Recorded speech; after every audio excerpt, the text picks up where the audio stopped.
Good afternoon, welcome as ever on a Friday afternoon to the Saturday preview with myself, Dave Massey, coming to you at, quick look at the clock, 25 past three. Don't forget that backwards. 25 past three. About an hour ago, we witnessed Skerryville winning for us at Newcastle. Doing it nicely, despite still being very green. So that's two winners that we've had on the week. That one in Panic Room. I always like it when horses that I've seen in the flesh go on and I think they're going to do well, and they do well. So it's been a nice week really. A couple of good winners, and sort of erases the memory of last Saturday's blowout, which was the first one that we've had for a while. Hopefully not to be repeated tomorrow. What do I need to tell you? First of all, I've done the Kempton card for the Sporting Life. So if you want a full rundown of the Kempton card, comments for every runners, you know where to go. Sportinglife.com. Go to the race cards, Kempton for tomorrow. It's not generally my bag, or weather racing, and particularly Kempton. I can't remember the last time I really got I really had a good bet at Kempton on the all weather. Might have been back in the spring sometime. But it was good to look at the card, and there were one or two things that were brought to my attention when I was doing it, which we'll go through. A lot of races actually. It's a quietish Saturday, but there's quite a few races that make a little bit of appeal as possibilities for bets. We'll cover Haydock off first because that's probably where there's least interest, I think, for me. I already put a couple up for the Sprint Cup, namely Invincible Army and Bolt Fad, which I'm perfectly happy with as two sort of small win bets at the moment. I've got no great intention of diving in any further, particularly with the will they, won't they, 10 sovereigns is supposed to be getting pulled out. Half the firms are betting with it, half the firms are betting without, so you've really got no idea of whether it's going to run or not at this stage. And with that, it just makes the markets even more messy. I'm perfectly happy with the two small win bets I've got on those two horses, and I won't be going in again. The only other race at Haydock, as you know, it's not a track I particularly like, I have to say, particularly especially the sort of 5 furlong, 6 furlong races, and with that in mind, the only other race I looked at really was the opener, mile 6 handicap, where draw biases and the like shouldn't make a great deal of difference. Mile 6 in what promises to be quite testing ground. How many of these want this? Difficult to say is the honest answer. There are one or two. Moon King, who's been rattling off the wins, has already got a 14 furlong Haydock win in heavy ground to his name off a marker 76. He's off 90. Larfy won in heavy ground at Nottingham last time, was quite impressive. Didn't look to be going anywhere until the final furlong really came away. And there's a couple of others, but at the prices I may give, there's a couple that make some appeal. First one is Ranch Hand, a horse that I've mentioned before. Really impressive in 2 wins at Southall to kick off with. And then was thrown in at the deep end and only got beaten just under 8 lengths by Anthony Van Dyke in the Derby trial at Lingfield. That was on soft ground where again he was doing, he's sort of staying on really from off the pace, never looked like threatening. Similarly at Newmarket last time, behind Spanish Mission in the Bahrain Trophy on ground that was probably too quick, just sort of plugging on really from the death. That was over a furlong shorter on quick ground. Maybe, and it is maybe 14 furlong with some cut in the ground is what Ranch Hand wants. And he's going to get that tomorrow. He's bred to stay well. A couple of his relatives at a low level got 2 miles, so I don't think that's going to be an issue. So he's a sort of 16 to 1 chance. That's moderately interesting. And similarly, Trushan for Alan King, who was a winner at Fosslas last time, beat Caravan of Hope for the second time, and beat Caravan of Hope easier the second time with the penalty than he did the first time at Wolverhampton, which rather suggests he's going the right way. Alan King record over the last sort of couple of weeks is pretty good. This was one of the things that was sort of brought to my attention by looking at Kempton. We'll come to that a bit later, but Alan King, last 8 runners rather, I should say, unplaced first, unplaced first, fifth, first. found a bit of form of the Alan King yard, and with that makes Trueshan quite interesting as well. Different conditions than Foslas, obviously, up another 2 furlongs, which I don't think will be an issue, but it was good ground at Foslas, so we'll have that to cope with tomorrow. But nevertheless, those are the two, 16s and 11s, both double figure prices, that I thought were moderately interesting. One race at Ascot, the 245, the Canard Handicap. I could crack the old Only Fools and Horses joke here and say it is Canard as well. Plenty of your old favourites lining up. These 7 furlong, whose turn is it today? Handicaps, they come around, don't they? No pace in this one though. The absence of Vale of Kent means that I was struggling to find a front runner. And with that, the fact that I can't see where a front runner originally was going to come from, I sort of had a bit more of a dig. And I think it might be a chance for Arbalete in first time blinkers to have a go from the front, from stall 13. There are quite a few positives for Arbalete, not least his handicap mark, 95, that he's off today. Handicap has dropped him a couple of chunks this summer. Was off 107 at the beginning of the season. So off 95 today. Looks to be very, very nicely handicapped. If you go back to last season's form, when there are a couple of runs from Arbalete here at Ascot over 7 furlong on quick ground that do make him look well handicapped. Not least he finished 5th at Expert High in the Jersey.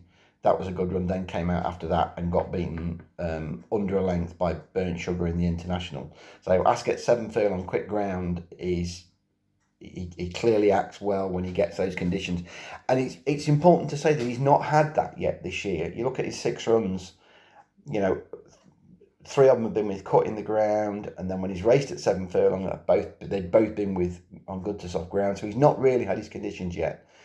So for the first time this year, he gets his conditions tomorrow. A mark of 95 looks very low. He was 104 in the International last year when he just got beat by Burnt Sugar.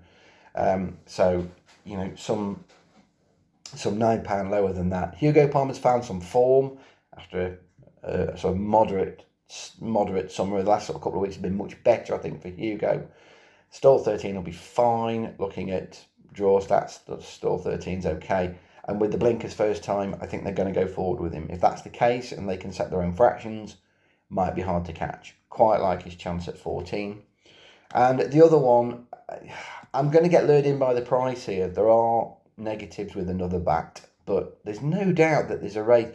There has to be a race to be won with Another Bat before the season is out, and it will probably be at Ascot over 7 furlong. I would have been happier if there'd been a bit of rain. I think on good ground he wouldn't be 25, so it'd be half that price.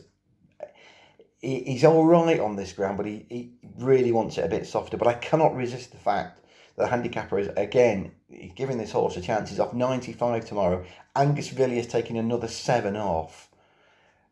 And stall 1, which may or may not be in his favour, I'm not sure. But if you go back to July when he was 8th to Raising Sandero, I put him up that day as an each-way bet. 7 places, and of course he was 8th. Nevertheless, you watch that back and he travels like the wrath of God at the 2 pole, and you're thinking this is going to be how far he wins, not if he wins. And he just didn't quite get home. Whether he wasn't quite fit enough after a bit of a break, I don't know.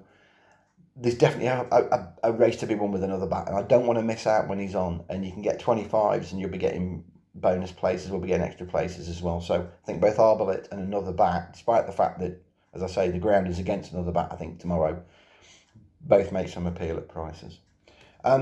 Kempton then, we've got about 5 minutes to have a quick look at Kempton. It's a good card actually. It's a good card, a couple of 2 or 3 really good races on it, not least of course the 1st of September Stakes, where Best Solution is the best horse in the race. However, we haven't seen Best Solution out since last November. Now, I sort of get that we're going for a winter campaign with Best Solution, and perhaps we're off to Maidan in the spring, so they want to bring him back late. But nevertheless, the fact that we haven't seen him since November is a slight concern, I think, to me here. He's short enough at 15 to 8. I want to take him on, but I'm at this stage I'm not entirely sure what I want to take him on with. Prices are just coming out. I was hoping for a little bit bigger about Gibbs Hill.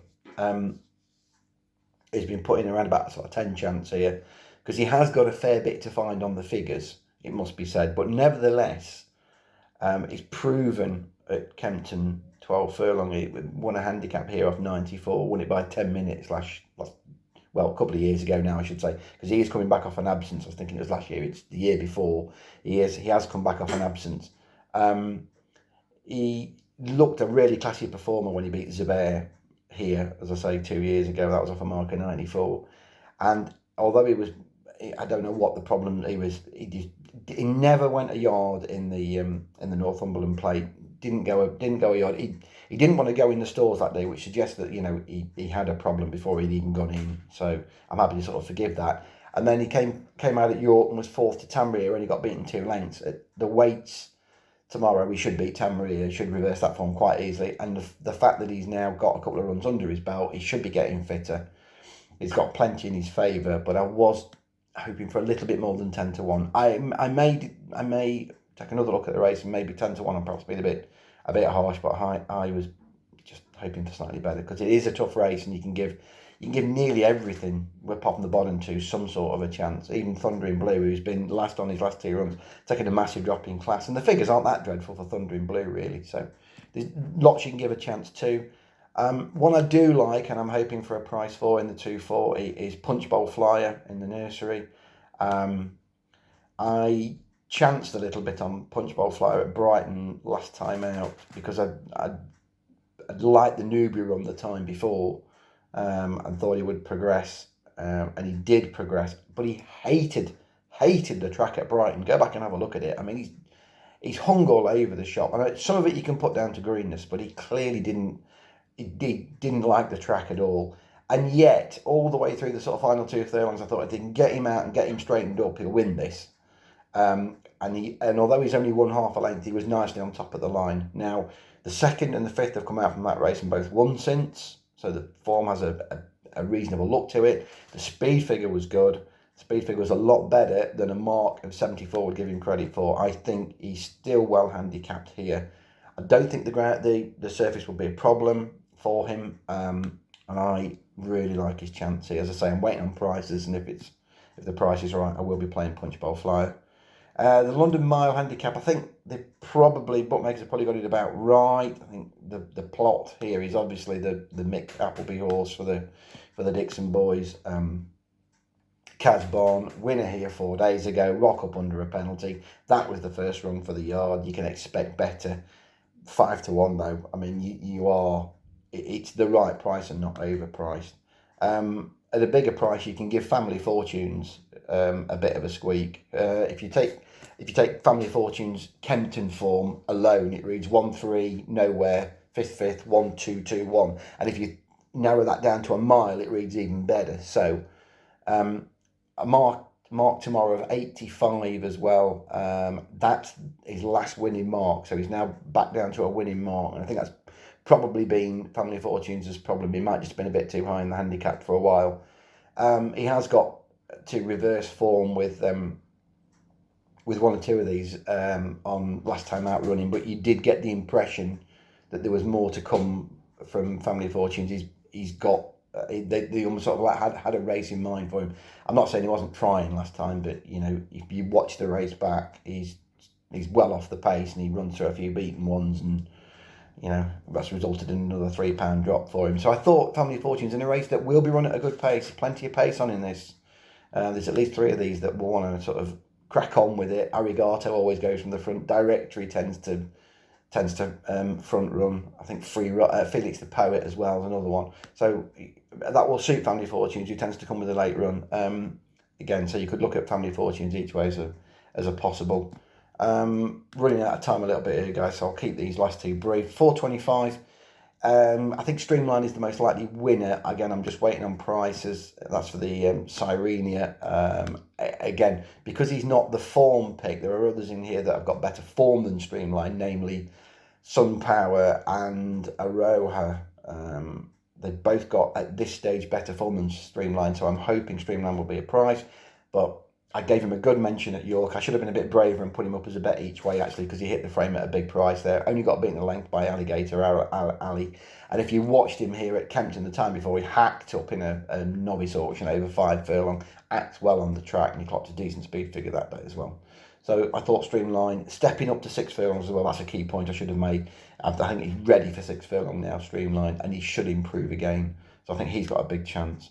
And one that I will bet again, if it's definitely the right price in that 5 o'clock, another Alan King horse, Junderstand, who has caught the eye a couple of times, and I saw her at Nottingham last time out, where I just thought she was nearly ready to win, but not quite. I thought to myself, she's just a run short here, and she ran a cracker, finished third on soft ground. Hats off to Larry. Same mark tomorrow, 76. Won't mind the service. I think from memory, I'll just check, but I think her first run actually came at Kempton, where she stayed on quite nicely from off the pace, if memory serves correct. Bear with me 1 second, I'll quick look. Yeah, indeed, finished third on her debut here at 25s. And Alan King, as you know, doesn't rush his horses. Very rare they win first time, so that would have been a decent effort. So obviously acts on the surface as well. Gets an extra furlong as well tomorrow, which I think is very much in Junderstand's favour. There is some pace in the race, and I think it's a winnable event. There aren't many here you can nail down and say that they're improving. I think Junderstand definitely, though, is one of them. There's a couple down the bottom as well. Sandy Man, Pour Me a Drink, Incline as well. The 3-year-olds are the improving ones. Surprise, surprise. But I do like Junderstand here. I know she's got to give a bit of weight away, but I think she's progressing well. So there we go. What is my best bet out of all that little lot tomorrow? I hope it's Punch Bowl Flyer. I hope it's Punch Bowl Flyer at Kempton. As I say, we're waiting on prices. We've got about an hour and a bit to wait for prices, but anything around the sort of 4-1 mark, I think, is what I'm looking for Punch Bowl Flyer. I don't think they'll put him in as favourite. I can see them putting Old News in because he has the quality form in his favourite. I'm hoping. I think second or third in the market is where I think Punch Bowl Flyer will be. But I would, in my head, I've got it as favourite. So let's see how good I am with the prices. Anything around 4-1 and it'll be a bet. All right, guys. Thank you very much for listening in. Next weekend, there won't be a video on Friday. I'll tell you that now because I'm moving house next week. And on Friday is when the broadband will be put in. So I'm going to be very limited into what I can do next weekend. So accept my apologies now. It might just be selections on Saturday morning. All right. Thank you very much. Speak to you soon. See you all on Tuesday. Bye-bye.